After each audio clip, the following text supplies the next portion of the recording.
Ba'zida sizlar ham shunaqami? Umuman uyg'onginglar kelmaydi, lekin majburmiz turamiz, chunki farzandlarimizga ovqatini, ya'ni zavtragini berib, maktab bog'chasiga, turmush o'rtog'imiz bo'lsa ishga yuborishimiz kerak. Shuning uchun ham majburlikdan turamiz. Ertalabdan penkada yuzimni tozalashni boshladim.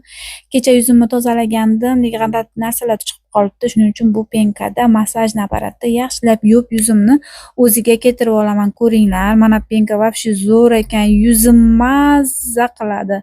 Yuzlarimni yaxshilab tozalab olib, yaxshilab yuvdim. Bir marta yuvib chiqsa hammasi yuzimni bor kirlari chiqib ketadi va penka juda ham tozalab beradi. Endi qulaygina kiyinib olamiz. Ishim juda ham ko'p, shuning uchun ham yengilgina mana shunaqa qulaygina uyda ish qilishga oson bo'lgan shim kiyib oldim va sochimni ham qulaygina qilib yig'ib tarab oldim. Endiki navbat ko'rpalarimizni yig'ishtirib olamiz. Qizlarimni har qaysi xonasi bo'lgani bilan baribir men bilan yotishadi. Bilmayman nimaga.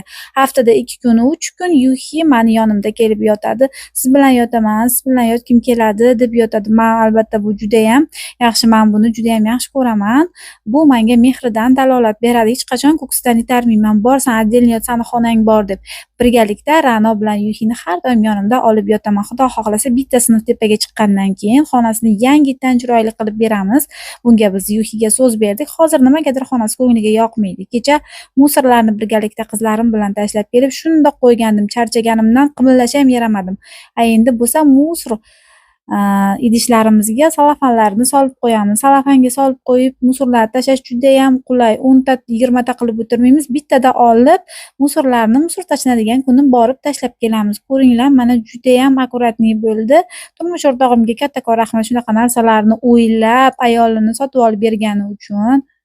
Oddiy narsa, lekin juda ham kerakli narsa. Endi oshxonaga o'tamiz. Nimadir yegishim kerak.